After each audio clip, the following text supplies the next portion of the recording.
குடியரசுத் தலைவர் உரைக்கு நன்றி தெரிவிக்கும் தீர்மானத்தின் மீது திமுக எம்பி கனிமொழி உரையாற்றி வருகிறார். அதன் காட்சிகளை தற்போது பார்க்கலாம். And make them feel threatened.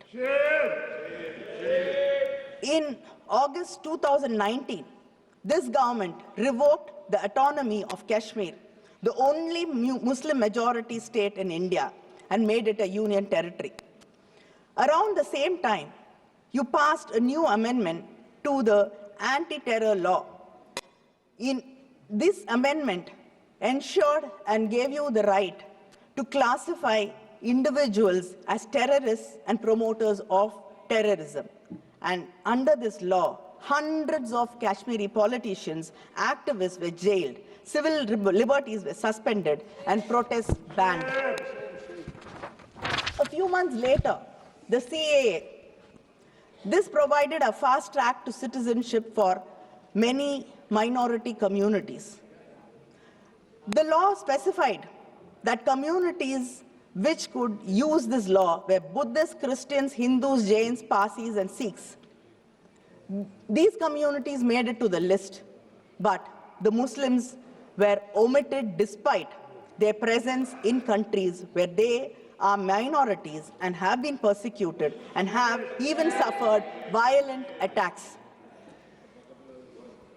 And in many of the BJP-ruled states, you've coined a term, love jihad, where adult men and women are not allowed to get married to each other because they belong to different religious groups. And your reasoning is that Hindus will become a minority in this country. India has 14% Muslim population and almost 80% Hindu population. Creating false narratives like this is your way of politics.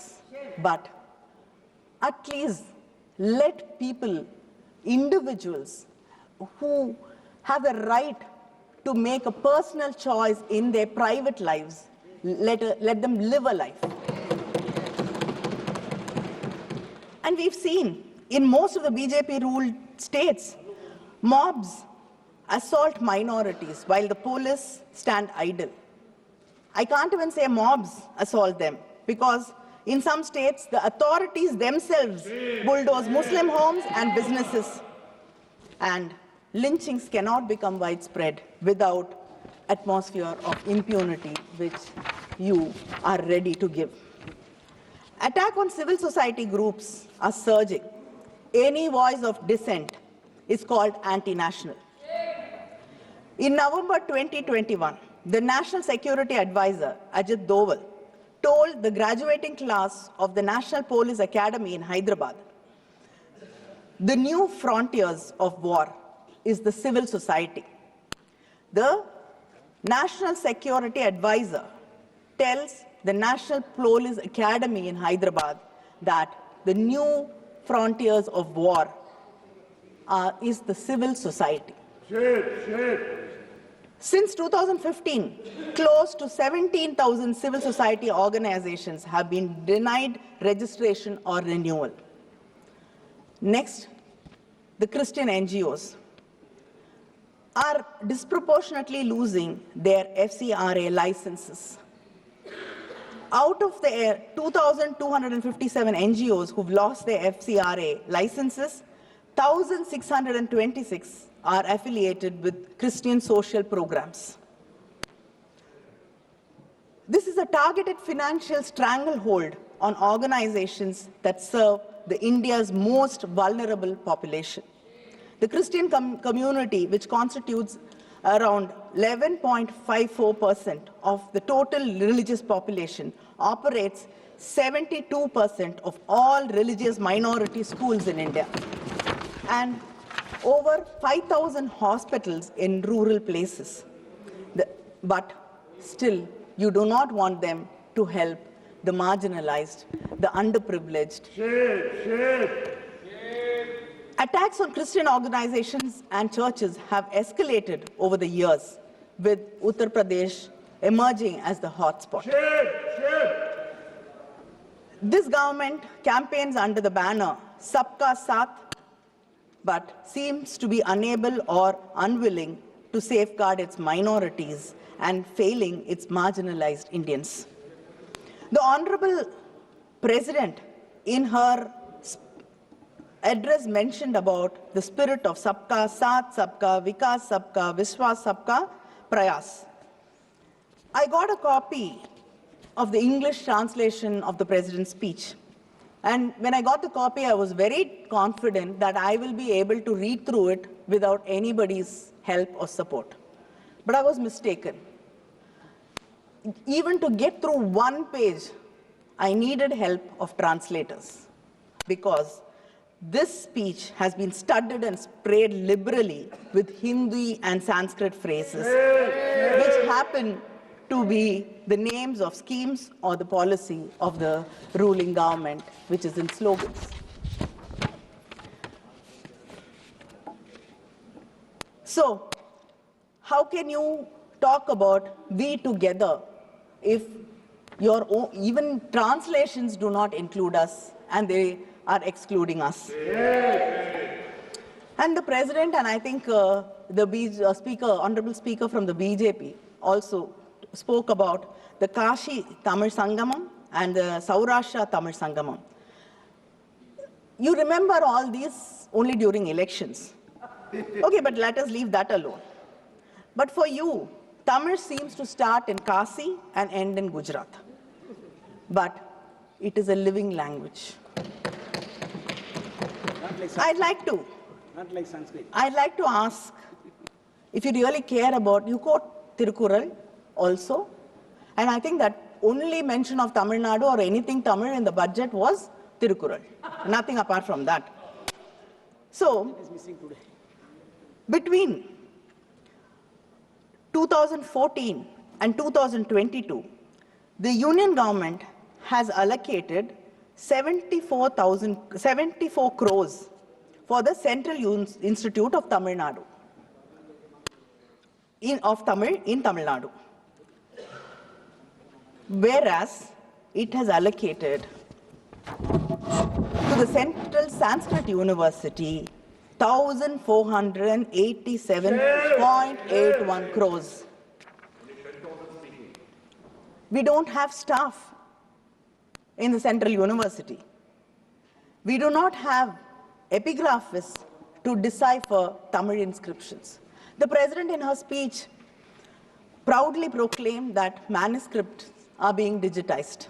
I'd like to bring it to the notice of this House that the Tamil manuscripts in Tamil University in Tanjavur are being digitized with the help of the British Library in London instead of the support of the Union government. Legislature, judiciary, and the executive are three pillars of the democracy. But this government is undermining all three. The key democratic institutions may have formally remained in place, but the norms and practices which hold democracy have deteriorated. The Vedam report on democracy says India has been downgraded to the state of electoral autocracy. In the past 11 years, we have seen that bills have been brought without proper consultation with stakeholders and bills which undermine the rights of state governments. In 1994, the Supreme Court ruling in the S.R. Bommai case underscored that states were not mere extensions of the Union. Rather, they possess supremacy within their constitutionally defined domain. I'd like to remind the Union government about this case, and you seem to have forgotten that states have their rights, and the rights have been promised, have been secured under the Constitution of this country. I'd like to just go through a list of the bills which were passed in this House. The Electricity Amendment Bill, Act 2022. It sought to allow multiple private distributors in state-controlled power sectors, reducing state government's control over the electricity distribution. Mines and minerals.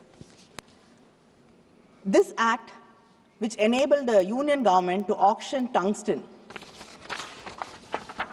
in Aritapatti in Madurai without the consent of the Tamil Nadu government. The Chief Minister had to bring a resolution in Assembly against this, and the continuous protests of the people of Aritapatti. Only after that did you withdraw this. The Dam Safety Act 2021 further gave the union government the power over dams across states. The Forest Conservation Amendment Act diluted state control over forests, allowing infrastructure development in forests without state approval, affecting tribal and environmental rights. The three criminal laws, Bharatiya Nyaya, okay, whatever. Actually, when a very senior lawyer, when I asked him to explain what this bill was about, the first thing he told me was, first let me get the translation, and then I will be able to explain it to you. The national education policy, which you're very, very, very proud of, it imposes a uniform education policy disregarding the distinct linguistic and educational priorities of the states like Tamil Nadu, Karnataka, Andhra, Kerala, and Telangana. The farm laws, I don't have to talk about it. The union government seems to have forgotten that education is under the concurrent list, and it is not in the union list. The UGC draft regulation 2025, which ultimately wants to centralize control over university leadership, particularly through appointment of vice chancellors, undermining the federalism of overriding state laws and imposing central criteria on state university.